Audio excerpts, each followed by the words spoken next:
श्रद्धेय महानुभावों, हम लोगों ने विचार किया था सत्य के अर्थ की ओर, और सत्य के अर्थ की ओर ले जाने में सत्यार्थ प्रकाश हमारे जीवन का बड़ा ही सहयोगी ग्रंथ है। लेकिन सत्यार्थ प्रकाश का पढ़ना पढ़ाना, सुनना सुनाना हम सभी परिवार के लोग यदि करते हैं तो वेद आदि शास्त्रों में जो भी बातें हैं वर्णित, उसका सार तत्व दिखाई पड़ता है। अतः उस सार तत्व को ग्रहण करके हम अपने उत्तराधिकारी को बढ़िया बना सकते हैं। इसलिए मानव मात्र को सत्यार्थ प्रकाश की ओर इंगित होना चाहिए, भेदभाव को छोड़कर। उसके अंदर खंडन मंडन दोनों है। हमें कहाँ पर खंडित होना है, कहाँ पर मंडित होना है, कहाँ पर विचार को ठीक से लेकर चलना है। पूर्वाग्रह से ग्रसित होकर हम ठीक प्रकार से सत्यार्थ प्रकाश का अध्ययन न करने के कारण हम अपने परिवार को खो रहे हैं, समाज को खो रहे हैं, और पूर्वाग्रह से ग्रसित होकर हमारा जीवन मनोमाना में जा रहा है। इसलिए हम किसी भी ग्रंथ के अध्ययन में हम उनके तथ्यों को जब देखने का प्रयास करते हैं, उस पर चिंतन करते हैं, तो निश्चित रूप से हम अपने बाल गोपाल को सही दिशा दे सकते हैं। परापसंती मधमा बैखरी, ये 4 वाणी का प्रयोग हम करते हैं, जो अंतःकरण में नाभि मंडल से परापसंती मधमा, अंत में आकर बैखरी, जो बिखरी हुई वाणी हम लोग बोलते हैं, इस वाणी पर हमें संयम करके, और शब्दों के अंदर नाम, आख्यात, उपसर्ग और निपात की बात करते हैं, जहाँ अर्थ की ओर शब्द झुक रहा है, नमंती अर्थम प्रति नाम, और आख्यायते, जहाँ आख्यान व्याख्यान हमारा आपका चल रहा है, उसके अंदर हम आगे बढ़ने का प्रयास कर रहे हैं। और उपसर्ग में जहाँ सृजन हो रहा है, और निपात में जहाँ पर हमें दबाव डाल करके कहा जा रहा है कि तुम्हारी दिशा गलत हो गई है, तुम सही दिशा में चलो।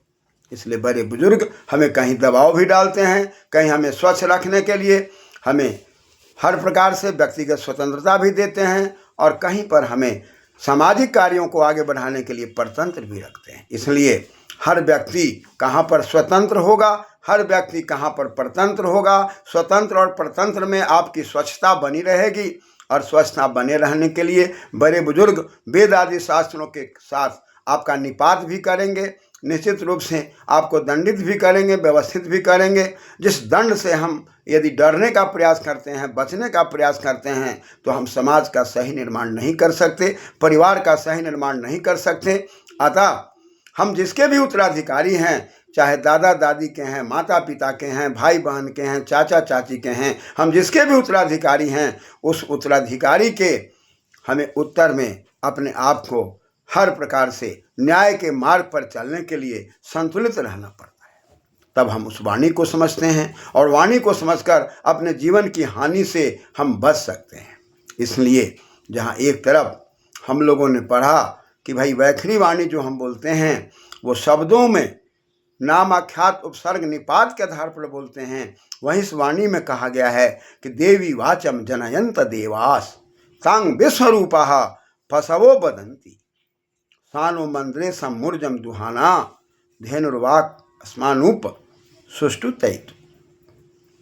कहा कि सुष्ठु, ठीक प्रकार से, सु माने अच्छे तरीके से, अस्था कहते हैं स्तुति को, स्तुति करते हुए, ठीक प्रकार से, संतुलित होते हुए, उप एतु, हम एक दूसरे के समीप में आकर, और एतु में इन गतौ धातु है, तुम गति करो। अपने नाते रिश्तेदारों के बीच में वाणी का सही प्रयोग करते हुए, वाणी का दुरुपयोग ना करते हुए तुम व्यवहार कर सकते हो, हम आप व्यवहार कर सकते हैं। उपएतु, समीप में जाकर व्यवहार करना है। कैसे व्यवहार करना है? तो सुष्ठु व्यवहार करना है, और सुष्ठु व्यवहार करने के लिए हमें क्या करना है? तो ठीक प्रकार से एक दूसरे के गुणों को देखते हुए नज़दीक होने का प्रयास करना है, अवगुणों का परित्याग करना है, और सद्गुणों को धारण करना है। नाते रिश्तेदारों में आज देखा जा रहा है, जैसे ही दो संबंध एक जगह जुड़ता है, एक दूसरे के गुणों को न देखकर अवगुणों के आधार पर जुड़ने का प्रयास करता है। परिणाम आज आप देख रहे हैं, उत्सव में, विवाह में और अन्य क्रियाकलापों में, संस्कारों में विवाद होना ज़्यादा दिखाई पड़ता है। जबकि पहले लोग विचार करते थे, और जब दो परिवार जुड़ता था, दो समाज जुड़ता था, तो अधिकांशतः लोग समाज में बैठ करके छोटी छोटी गलतियों को निकालने का प्रयास करते थे, और गुणों के आधार पर परिवार को मिलाने का प्रयास करते थे। आज गुणों के आधार पर परिवार को नहीं मिलाने के कारण, अर्थ की प्रधानता देने के कारण, अहंकार की प्रधानता देने के कारण आज समाज और परिवार टूट रहा है। इसलिए इस मंत्र का बड़ा महत्व है कि भाई हमें आपको समझना है कि जनयंत देवाः, तो कहा कि वाचम जनयंत देवा, वाचम अलग कर दीजिए, अजनयंत कर दीजिए। देवा विद्वान को कहते हैं, दीपनादवा दानादवा द्योतनादवा देवा, विद्वान को देव कहा गया है।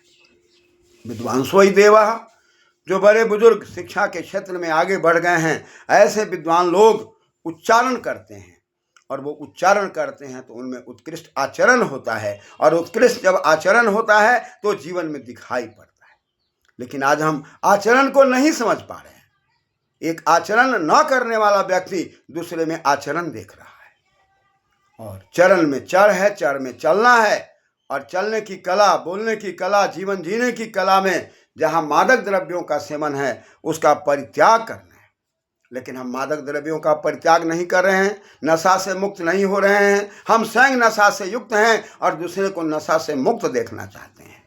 हम स्वयं खैनी खाते हैं, स्वयं बीड़ी पीते हैं, स्वयं शराब पीते हैं, स्वयं मांस मदिरा का सेवन करते हैं, और स्वयं हम अपने दिमाग को स्थिरता से अलग चंचलता में रखते हैं। लेकिन हम सोचते हैं कि मेरा बेटा बढ़िया हो, मेरी बेटी बढ़िया हो, मेरी पत्नी बढ़िया हो, मेरा समाज बढ़िया हो, मेरे माता पिता बढ़िया हो, मेरे नाते रिश्तेदार बढ़िया हो। लेकिन अपने आचरण पर हम देखने का प्रयास नहीं कर पा रहे, जबकि साफ कहा जा रहा है कि भाई अजनयंत देवा, विद्वान लोग जो उच्चारण करते हैं वो क्या उच्चारण करते हैं, तो कहा कि भाई देवी वाचम, जो दीप्तवाणी है, उस दीप्तवाणी का उच्चारण जो विद्वान करते हैं, जो आचार्यवान करते हैं, और अपने जीवन में पहले लाने का प्रयास करते हैं, तब दूसरे को दिशा देते हैं। हम अपने जीवन में ना लाकर दूसरे को उपदेश देने चलते हैं, पर उपदेश कुशल बहुत तेरे। तो ऐसी स्थितियां बड़ी भयावह है। इसलिए हम जो कुछ भी बोलना चाहते हैं, जो कुछ भी कहना चाहते हैं, पहले हमारे अंतःकरण में है या नहीं, इस पर चिंतन मनन करने के लिए वेद आदि शास्त्रों का अध्ययन स्वाध्याय आवश्यक है। इसलिए दिव्य वाणी बोल करके ही हम दिव्य उच्चारण कर सकते हैं, और दिव्य उच्चारण करके ही अपने घर परिवार समाज को देवतुल्य बना सकते हैं। और जब ऐसा हम करेंगे तब क्या होगा, तो कहा कि विश्व रूपाः पशवः वदन्ति, इस उच्चारण को देख करके विश्व का रूप तय होगा। विंशति विश्वः अरूप क्रियायाम धातु है, रूपति रूपम, जो संसार की क्रिया प्रतिक्रिया होगी, जो संसार में हमारा प्रवेश होगा, और हम लोग जो कुछ भी संसार के व्यक्तित्व हैं, और हम लोग जो कुछ भी बोलते हैं, जो भी जीव हैं, सब देखते हैं। इसलिए हम सब अपने जीवन के तमाम बंधनों से ऊपर उठ करके और बंधन से मुक्त होकर के हम जब बोलते हैं, तब हमारी वाणी वेदमयी वाणी होती है, उच्चारणमयी वाणी होती है, देवतुल्य वाणी होती है, और देवतुल्य वाणी बोलने के बाद हम समाज को सही दिशा दे सकते हैं। लेकिन यहाँ तक जाने के लिए कहा कि भाई देवमयी वाणी बोलने के लिए, उच्चारणमयी वाणी बोलने के लिए, और शब्द को बढ़िया बनाकर बोलने के लिए हमें और आपको सोचना पड़ेगा। और सोचने के लिए क्या करना होगा, तो कहा कि मंद्रेश में कहा कि मंद्र ईसम ऊर्जम दुहाना, और कहा कि भाई हमें निचोड़ निकालना होगा। और निचोड़ कहाँ से निकलेगा, तो कहा ईसम, अन्न के द्वारा निचोड़ निकलेगा। अतीव अन्नम, हम जैसा अन्न खाते हैं वैसा मेरा मन बनता है। यदि अन्न हमारा बढ़िया नहीं है, अन्न यदि हमारा घृणित है, अन्न यदि हमारा व्यवस्था से अलग है, अन्न यदि हमारा भक्ष अभक्ष के विचार से अलग है, तब वह अन्न हमारे जीवन में निचोड़ पैदा नहीं करेगा। मंद्र आनंदित अन्न रही हो, मंद्र आनंद को कहते हैं, और इस अन्न को कहते हैं ऊर्जम, उसके रस को कहते हैं। हमारे अन्न का जो रस निकलेगा वो निचोड़ नहीं निकलेगा, और जब गन्ने का रस निचोड़ नहीं निकलेगा तो हमारे अंदर गणना करने की शक्ति घट जाएगी। और गणना में हम परगणना तो करेंगे, लेकिन परगणना में हम ठीक ठीक प्रकार से तारे का गणना न कर तारेगण, और उसमें तैरने की शक्ति हमें नहीं होगी।